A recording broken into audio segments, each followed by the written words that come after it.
Malam turun perlahan di sebuah kota pelabuhan yang keras dan penuh debu. Lampu-lampu jalan berpendar redup, memantulkan bayangan orang-orang yang hidup di pinggiran hukum. Disinilah Raka tinggal, seorang preman pasar berusia 35 tahun, bertubuh kekar, wajah penuh luka lama, dan mata yang dingin seperti besi. Raka dikenal sebagai raja kecil di wilayahnya. Ia memungut uang keamanan, mengatur perjudian ilegal, dan tak segan memukul siapapun yang melawan. Namanya ditakuti, tapi tak pernah dihormati. Baginya, rasa takut adalah mata uang paling berharga. Sejak kecil, hidup Raka tidak pernah ramah. Ayahnya pemabuk dan kasar. Ibunya meninggal saat ia berusia 10 tahun. Sejak itu, jalanan menjadi sekolahnya. Pukulan demi pukulan membentuknya menjadi sosok yang keras. Dan dunia mengajarinya satu pelajaran. Jika ingin hidup, jadilah lebih kejam dari orang lain. Setiap malam, setelah uang setoran dihitung dan anak buahnya pergi, ia duduk sendiri di kamar sempitnya, menatap langit-langit sambil merokok. Tidak ada keluarga, tidak ada tujuan, hanya hari esok yang sama gelapnya. Namun di balik kekerasannya, Raka menyimpan kehampaan. Suatu pagi, saat Raka melakukan penagihan di pasar, ia melihat seorang ustaz tua yang duduk di sudut lorong. Sang ustaz membagikan makanan gratis dan menenangkan pedagang kecil yang sering dipalak oleh preman, termasuk anak buah Raka sendiri. Pak Tua, jangan sok jadi pahlawan di wilayah gue. Anak muda, saya sedang tidak melawan siapapun. Saya hanya ingin memberi. Raka memperhatikan dari kejauhan. Ada sesuatu yang mengganggu hatinya ketenangan ustaz itu. Tidak seperti orang-orang yang biasa gemetar di hadapannya.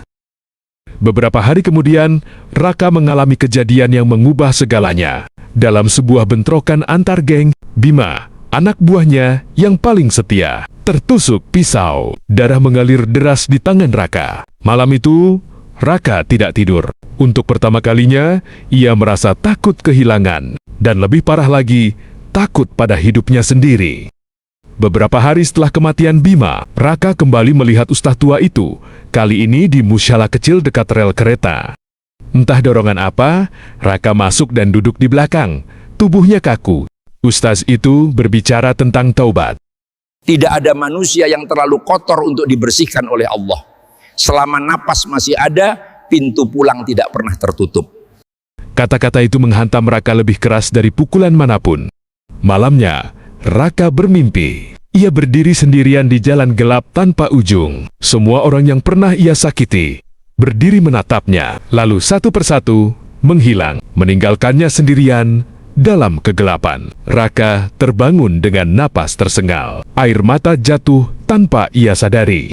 Tobat tidak datang seperti kilat yang langsung menerangi segalanya. Tobat datang seperti langkah pincang di jalan penuh duri. Raka mulai berubah. Ia menghentikan penagihan paksa, menolak perkelahian, dan mulai sering terlihat di musala. Anak buahnya bingung, sebagian marah. Raka hanya diam. Dalam hatinya, pertarungan jauh lebih besar sedang berlangsung. Setiap hari, ia digoda untuk kembali ke dunia lamanya, uang mudah, kekuasaan, rasa dihormati. Namun ia terus melangkah, meski jatuh berkali-kali. Sampai suatu malam, musuh lamanya menyerang. Raka dikeroyok habis-habisan. Saat terkapar berdarah, ia bisa saja membalas. Tapi ia memilih menahan diri. Dengan sisa tenaga, ia berbisik, "Ya Allah, kalau ini hukumanmu, aku terima. Tapi jangan ambil imanku." Waktu berlalu, luka Raka sembuh, tapi jiwanya berubah. Ia menjual semua aset ilegalnya dan membuka bengkel kecil untuk anak-anak jalanan. Ia membantu mereka agar tidak mengulang kesalahan yang sama. Orang-orang mulai melihatnya bukan sebagai preman, tapi sebagai manusia yang pernah tersesat.